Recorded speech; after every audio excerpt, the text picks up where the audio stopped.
Hello students, आज biology का topic करेंगे हम health and diseases. Means this is biology in human welfare. ठीक है, ये आपका चैप्टर है। तो इसमें सबसे पहला पैरामीटर आता है health. So according to WHO, जैसा कि आपकी बुक्स में मेंशन है, according to WHO what is health? Health is physical, mental and social wellbeing of a person. Means हम डायरेक्टली ये नहीं कह सकते कि कोई आदमी जो है वो सोसाइटी में सबसे झगड़ रहा है, इल मैनर्ड है, ये है कि वो हेल्दी है। ठीक है, in sociological terms he will be considered as a unhealthy person, right.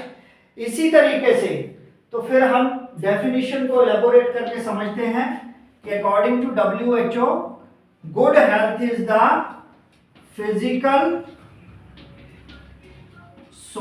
mental and social well-being of a person or of an individual। तीनों पैरामीटर पे जो फिट बैठेगा, मेल फीमेल जो भी है, he will be considered as healthy individual. Physically means body में कोई रोग है तो फिर उसको हम क्या कंडीशन, अनहेल्दी समझेंगे। अगर mentally he is having any problem तो he is not fit. And if sociologically socially he is not able to adjust, then also he is not fit। So for a good health we need three fitnesses: physical, mental and social welfare।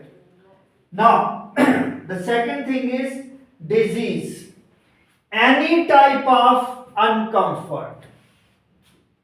अब disease क्या है भाई? जो हमने तीन parameter लिए, physical, mental, social, उनमें से कोई भी डिस्कम्फर्ट हो जाता है, मेनली तो वही डिजीज है। बट जनरली हम इसमें क्या लेंगे? Physical and mental. अब disease is condition of uncomfort, condition of uneasiness, right, where an individual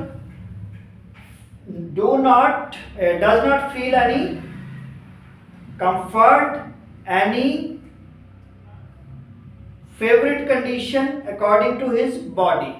कुछ ना कुछ हलचल हो रही है, कुछ ना कुछ प्रॉब्लम है, दर्द है, इचिंग है, राइट, कुछ ना कुछ है। अच्छा, या मेंटली कोई प्रॉब्लम है, डिप्रेशन के साइन है, राइट, फोबिया है, ये सब डिजीज की कंडीशन में आते हैं। So diseases are mainly of two categories, उसकी आगे टाइप्स होंगी।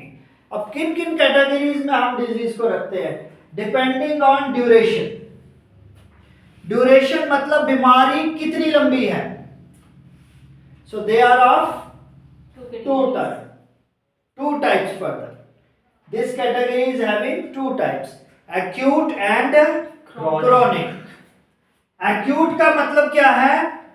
With the disease occurs for a short duration, उसको बोलते हैं एक्यूट डिजीज। अब एक्यूट डिजीजेस के नाम बता दीजिए कुछ।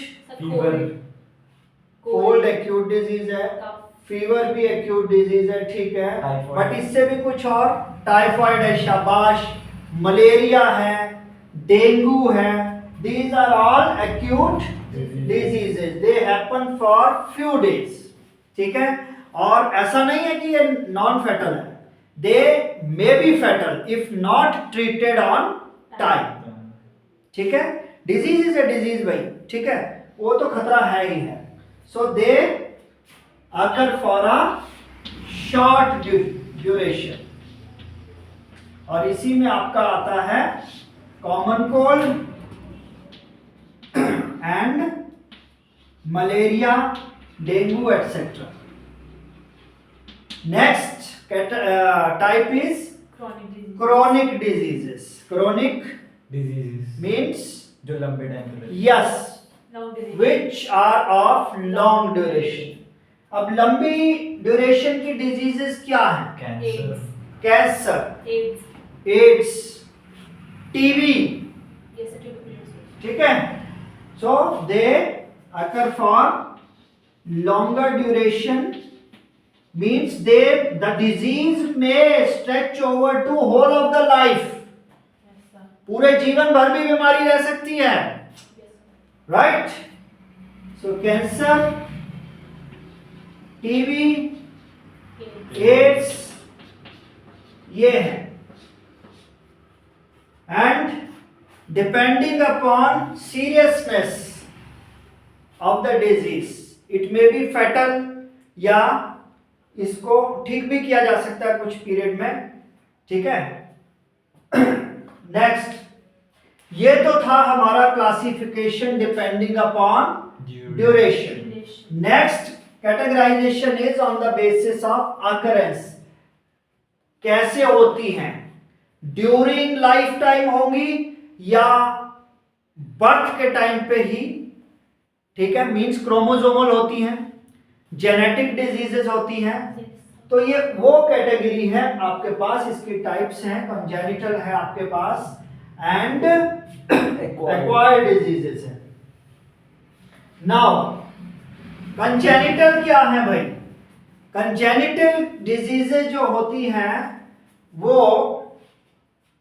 Anatomical and physiological disorders.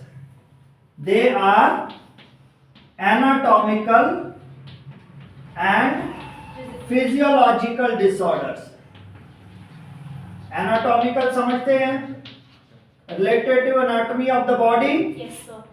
And physiological, ठीक है, कि डाइजेस्टिव सिस्टम, डाइजेशन से, रेस्पिरेशन से, सर्कुलेशन से, इसमें कोई डिसऑर्डर है, कोई ऑर्गन का, ऑर्गन सिस्टम का कोई फंक्शनिंग नहीं हो रही है, ब्लड का है, ये सारा फिजियोलॉजी है, ठीक है. एनाटॉमी जो है वो हमारी बॉडी स्ट्रक्चर, ठीक है, इनसे रिलेटेड डिजीजेस हैं.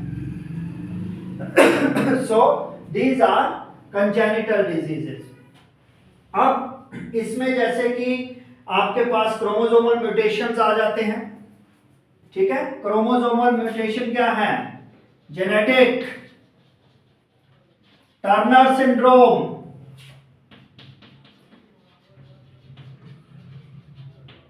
क्लेनेफेल्टर सिंड्रोम, ये सारी जेनेटिक क्रोमोसोमल डिसऑर्डर्स हैं. यस, ठीक है, ये आपके जेनेटिक डिसऑर्डर हैं, इसी कैटेगरी में आते हैं. देन एनवायरमेंटल फैक्टर्स की वजह से भी हो सकता है, मतलब ड्यूरिंग फीटल डेवलपमेंट. क्लेफ्ट आ जाता है इधर, ठीक है. तो ये हो गया.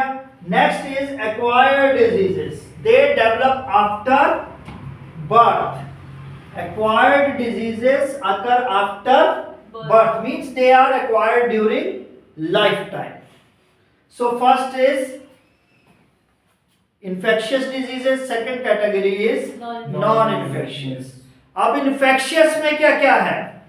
फीवर, कॉमन कोल्ड भी infectious है, ठीक है, क्योंकि फीवर तो किसी भी टाइप का हो सकता है, रीजन फीवर का डिफरेंट हो सकता है, ठीक है. सो infectious diseases, acquired diseases में आएगा infectious. They are further of three types. Yes sir. Endemic, epidemic and pandemic. So endemic diseases क्या है भाई? अगर किसी पर्टिकुलर टाइप ऑफ पॉपुलेशन में वो डिजीज होती है, then that disease is endemic to that area or population. इसको बोलते हैं endemic disease. अब for example malaria in Africa, malaria in Africa, वहां पे ज्यादा होता है पर्टिकुलर ट्राइब्स में. या चिकन पॉक्स इन यूके, ये जो आपकी बुक्स में मेंशन है, ठीक है, यूके में चिकन पॉक्स. अफ्रीका में मलेरिया, एरिया स्पेसिफाई हो गया, पॉपुलेशन और ट्राइब स्पेसिफाई हो गई. So such types of diseases are endemic diseases. याद रखना, पेपर में इसी तरह का क्वेश्चन आएगा. Then we have epidemic diseases. ठीक है, एपिडेमिक होती है जो कि लार्ज एरिया पे, ठीक है, लार्ज पॉपुलेशन को इन्फ्लुएंस कर देगी, वो एपिडेमिक डिजीज है. And it's outbreak is sudden. एकदम पता लगता है कि बीमारी फैल गई. Right. So a rapid outbreak in an infectious disease that spreads from place to place, affecting people at the same time in whole of the population. It is called epidemic. And last one क्या है भाई? Pandemic disease.